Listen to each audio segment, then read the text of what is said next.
कृष्णा और सुदामा की मित्रता की कहानी बहुत समय पहले की बात है। उज्जैन के पास महर्षि संदीपनि का एक गुरुकुल था। वहां दूर दूर से बच्चे शिक्षा प्राप्त करने आते थे। उसी गुरुकुल में दो बालक पढ़ते थे। एक थे भगवान श्री कृष्ण और दूसरे थे गरीब ब्राह्मण पुत्र सुदामा। दोनों की मित्रता बहुत गहरी थी। श्री कृष्ण द्वारका के राजकुमार थे, जबकि सुदामा बहुत साधारण और गरीब परिवार से थे। लेकिन दोनों के मन में कभी ऊंच नीच का भाव नहीं आया। वे साथ पढ़ते, साथ भोजन करते और साथ खेलते थे। एक दिन गुरु माता ने दोनों को जंगल से लकड़ियां लाने भेजा। जंगल में अचानक तेज वर्षा शुरू हो गई। चारों ओर अंधेरा छा गया। दोनों एक पेड़ के नीचे बैठ गए। सुदामा के पास खाने के लिए थोड़ा चना था। उन्हें भूख लगी तो वे चुपके चुपके चना खाने लगे। श्री कृष्ण ने मुस्कुराकर पूछा, मित्र, क्या खा रहे हो? सुदामा शर्माते हुए बोले, कुछ नहीं मित्र। भगवान कृष्ण सब जानते थे, फिर भी मुस्कुरा दिए। वे अपने मित्र से बहुत प्रेम करते थे। समय बीतता गया। शिक्षा पूरी होने के बाद दोनों अपने अपने घर लौट गए।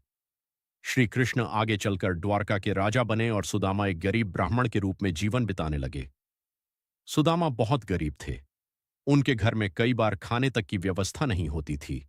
उनकी पत्नी सुशीला बहुत धैर्यवान थीं। एक दिन उन्होंने कहा, स्वामी, आपके मित्र श्री कृष्ण द्वारका के राजा हैं। आप उनसे मिल आइए, शायद हमारी गरीबी दूर हो जाए। पहले तो सुदामा ने मना कर दिया। वे मित्रता को स्वार्थ से जोड़ना नहीं चाहते थे। लेकिन पत्नी के बार बार आग्रह करने पर वे जाने को तैयार हो गए। घर में देने के लिए कुछ भी नहीं था। पड़ोस से थोड़ा सा चिवड़ा पोहे मांगकर एक पुराने कपड़े में बांध दिया गया। वही भेंट लेकर सुदामा द्वारका के लिए निकल पड़े। कई दिनों की यात्रा के बाद वे द्वारका पहुंचे। वहां के भव्य महल देखकर वे घबरा गए। उन्होंने सोचा, मैं इतना गरीब ब्राह्मण और मेरा मित्र इतना बड़ा राजा, क्या वे मुझे पहचानेंगे? लेकिन जैसे ही श्री कृष्ण को पता चला कि सुदामा आए हैं, वे तुरंत सिंहासन से उठकर दौड़ पड़े। भगवान कृष्ण ने सुदामा को गले लगा लिया। उनकी आंखों से आंसू बहने लगे। पूरे महल में सभी लोग यह दृश्य देखकर आश्चर्यचकित रह गए। श्री कृष्ण अपने मित्र को महल के अंदर ले गए और स्वयं उनके चरण धोने लगे। सुदामा बार बार रोकते रहे, लेकिन श्री कृष्ण बोले, मित्र, तुम्हारा आना मेरे लिए सबसे बड़ा सौभाग्य है। फिर दोनों पुराने दिनों की बातें करने लगे। श्री कृष्ण ने मुस्कुराते हुए पूछा, मित्र, मेरे लिए क्या लाए हो? सुदामा शर्माने लगे। उन्हें लगा कि यह साधारण चिवड़ा राजा के योग्य नहीं है।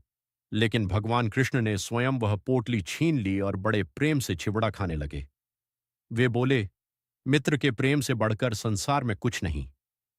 सुदामा कई दिन द्वारका में रहे, लेकिन उन्होंने श्री कृष्ण से अपनी गरीबी के बारे में कुछ नहीं कहा। फिर वे अपने घर लौटने लगे। रास्ते भर वे सोचते रहे, मैंने अपने मित्र से कुछ नहीं मांगा, अब घर जाकर पत्नी को क्या कहूंगा? लेकिन जब वे अपने गांव पहुंचे तो हैरान रह गए।